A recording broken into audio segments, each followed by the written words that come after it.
these people talk about consent, right? And they think that just because they told you about it, it automatically now means that they have consent to do it. They don't understand that you can say no.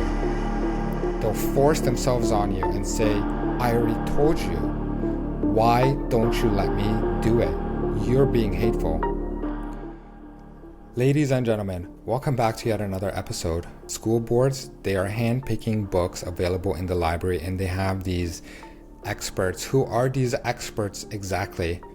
Well, we're fortunate enough that there's a video, and I've done a little commentary about Dr. Graham Shantz, who's part of the Waterloo Regional District School Board. He's the associate director, and he just completely justifies and misses the point. He talks about how parents misunderstand these inappropriate books that are there. They're trying to help kids. You got to check that video out. I mean, complete and utter degeneracy. Well, I wanted to do one more reaction over here. In this video as well, there are two experts, okay? One is Anita Brooks, who's the chair of the Canadian School Libraries, and the other one is Tammy Lee. She's the president of British Columbia Teachers Library Association. Right off the bat, I'm going to say, never trust anybody with oversized glasses, right? It looks suspicious. And I'm just going to have you listen to what they say, and then I'm going to give my thoughts. That sort of spread. Yeah, in BC, we're in year 6 of SOGI 123, which is the sexual orientation, gender identity curriculum that we've implemented, the BC Ministry of Education has implemented.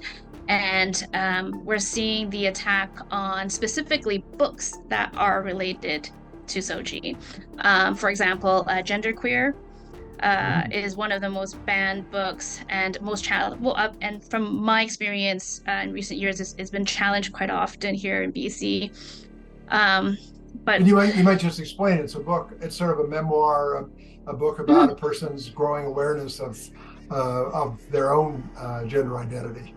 Yeah, it's a memoir. It's a graphic novel of a memoir of the author speaking about their experiences transitioning and figuring out that they're non-binary, and it's visual, obviously, and it shows some of their experiences, how they felt about having a period, and what these groups like Action for Canada and things like that, groups of parents, they will take these images, so without context, they'll take these images and just pass them along and say, well, look at this, like, this is what your kids are reading, this is what they're so inappropriate, we should be taking them and removing them from our libraries, our school libraries, without even thinking about what this means, right? For students, a book like this could mean a lot. Being able to see themselves in that, to be able to find a book where they can find some comfort in a safe space to kind of explore.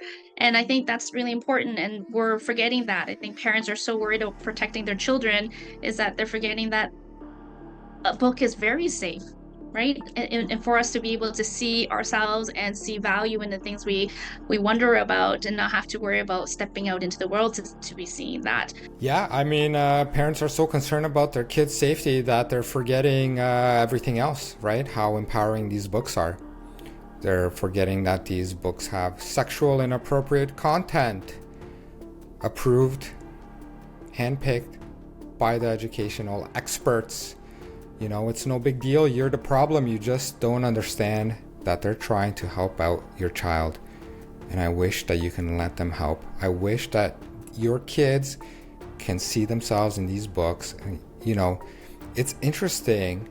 What child is looking at these books and say, like, yeah, that's me, right? That's my lived experience, this sexual experience. This is really empowering me. These books are not therapy books. These books are not self-help books. These books romanticize sexual behaviors between minors or minors with adults. I think all the kids in education in these school boards are all minors, right? And these books are promoted. And these books, as she's saying, they're trying to empower the kids, so what a wonderful thing for them to see themselves in these books. These people don't understand that this stuff is inappropriate. They don't understand that parents don't want any of it. They hide adult content and explicit content in children's books, right? And I've said it before, if you're watching a movie, it could be Franklin the Turtle movie and there's a sex scene in it, it could be 10 seconds long. Is that movie still appropriate for your child to watch? Do you really need to watch the entire movie to say, hey, there's an inappropriate graphic scene in this movie? No. 10 seconds of it, that's enough. 5 seconds of it, that's enough. This movie is not appropriate. It's the same thing with these books, right? These people are utter degenerates. These experts are degenerates. But they know that parents are speaking out and they're feeling the pressure. And what's their solution? Well, obviously they need to educate you more so you can understand, and they need to educate staff on how they can dismiss your concerns and minimize it when you want to protect your kids. And then when we talked about diverse books over the years, I love how diverse we are now, right? When I pick up a book, when I go look for things for my students, I can see myself, I can see them picking up a book and feeling like, hey, I do see myself being valued, and I can see things that, you know, I didn't think people cared about. And yeah, it's hard, right? Especially for the gender identity and sexual orientation community. It's very hard, right? And I guess this lady can see herself in that community, approaching kids to talk about their preferred sexual behaviors, and perhaps she's talking to them about her preferred sexual behaviors. It's all so empowering, and she can see. I just don't understand how anybody can listen to this and say like, yeah, this makes sense. Yeah, absolutely. How are all these people sitting around there and they're just all nodding like this is normal? This is not normal. These people who have these sexual discussions, who promote this material to kids, not only did they need to resign, they need to be removed from their positions. They need to be jailed for this kind of behavior. There should be zero tolerance for these adults to talk to kids in this manner, especially in secretive ways as well. And then they turn around and then they blame the adults who are concerned about their kids. At school, my students will take it out wherever it is. They'll giggle about it, and then they'll put it in a different spot in the library. Honestly, I think if anything, they just find it funny. But unfortunately, people are taking it the wrong way and thinking that students shouldn't be reading about it. But I think that these are topics that parents are not comfortable discussing with their kids. So why wouldn't you want a nice book to talk about sex? So you don't have to talk about it, because honestly, I mean, who really wants to be telling their kids you need to wear a condom and this and that? I think it's better off in a book. Yeah, I mean, who wants to talk to their kids about sex, right? I mean, if the parents know their kids best and they know the timing, right? And if their kids approach them, I'm sure parents will talk about them. But who wants to talk to their kids? They'll talk about it, no problem. They'll talk to your kids about sex, and they'll instruct them about sexual behaviors and sexual preferences, no problem, right? They'll do it, no problem, right? It's the parents, in their opinion, like, they don't want to do it. They're just, I don't really care. They'll gladly do it. Like, these people will gladly talk about sexual things with their kids.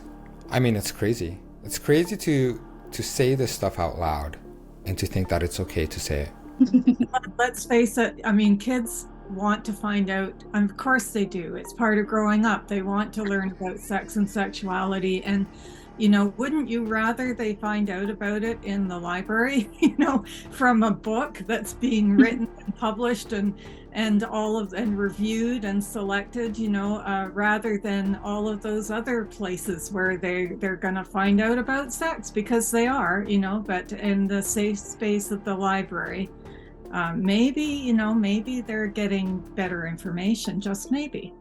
This lady is a complete degenerate. Like, I can't believe the stuff that I'm hearing, right? You know, sometimes I think that the school board and these experts, they don't know where to draw the line, right? Maybe they'll get this better information. It's in a book, so it must be okay, right? And we obviously handpicked the book, so it must be okay. right? I mean, it's crazy to think that these people are the kind of people that present pornographic books to school, and they'll say like, well, isn't it better that they learn about this stuff at school? Like, why learn it somewhere else? Like, we can offer that content to them. They don't have to go anywhere else. Like, we'll do it for them, right? It's better that it comes from us. At the end of the day, parents don't really want to talk about it, right? It's not whatever. So we're gonna offer them the pornographic content. We're gonna have sexual conversations, and keep in mind, with minors, without their parents' knowledge or consent. Hand-picked books, right? Crazy. I can see this being challenging because in small communities, everybody kind of knows each other. That might be the only school. But I think it's really important to be speaking to community members, parents, and things, and other people about why they think certain books are pulled, because sometimes they don't know. Like we said, they don't read the books. They just see bits of it, and they feel that, oh, we shouldn't be having these. But I think having these conversations can actually help resolve some of these fears that we're having, because at the end of the day, I think that parents do know that we're not trying to corrupt, I don't even know what the word is, students, and I think that if we explain and have really positive conversations with each other and just have that dialogue, and that's what's really missing, is that communication piece. I don't think the concern would be as big, right? I think that the first thing is to have that conversation and speak about it. I mean, for me, I think that's how I would approach it, is that if a certain book or certain books are being questioned, I think I would like to speak to those people and say, what is it? Like, what is it that's bothering you? Maybe we can talk about it, and maybe it isn't really such an issue after all. And at the end of the day, we have to emphasize the fact that libraries are for choice reading, right? Every student gets to choose what they want to read, and if they don't feel it's appropriate for them, and that's a decision they have to make on their own, right? And that shouldn't be a decision that parents make on behalf of everybody. You know what? I disagree. I do think that parents should be able to make the decision on what kind of content the school puts out to their kids, especially when it comes to inappropriate sexual content. Look, you want to talk about it? Yeah, we'll talk about it right now. Stop talking to minors and stop presenting minors with explicit content. If you do not understand that parents are not happy with the kind of inappropriate discussions that you're having with minors, perhaps she just doesn't get it, right? She wants to explain it. She wants to justify that it's all okay. The libraries are a place, anybody can be anything. They'll bring in the drag queens at the libraries, right? They completely do corrupt the minds of children when it comes to this. I agree with her. Like, the library should be a place where kids get to read and educate themselves and explore and see all the stuff. Is that the conversation that we're having? Parents do not want sexual content to be presented to the kids without their knowledge. And even with their knowledge, now that they're aware of it, they're telling you they don't want to, but you just don't take no for an answer. Because, these people talk about consent, right? And they think that just because they told you about it, it automatically now means that they have consent to do it. They don't understand that you can say no. They'll force themselves on you and say, I already told you. Why don't you let me do it? You're being hateful. That's the thing with consent, is that once you know, you can decline. And we are declining to have the minds of our children corrupted. We are declining the sexual content being presented to our children. These experts are absolute bottom of the barrel degenerates. Honestly, straight to jail. I don't even know how these people are being promoted in our society. These people are disgusting. These people will tell you that it's okay with with a smile on their face, like you're the one that's wrong. You're the one that doesn't get it. The parent just doesn't get it. It's crazy. Well, let me know what you think of that. I'd love to hear your comments about it. What do you think about these experts and their opinions?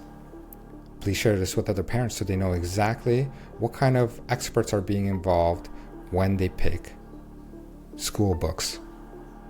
Until next time, take care.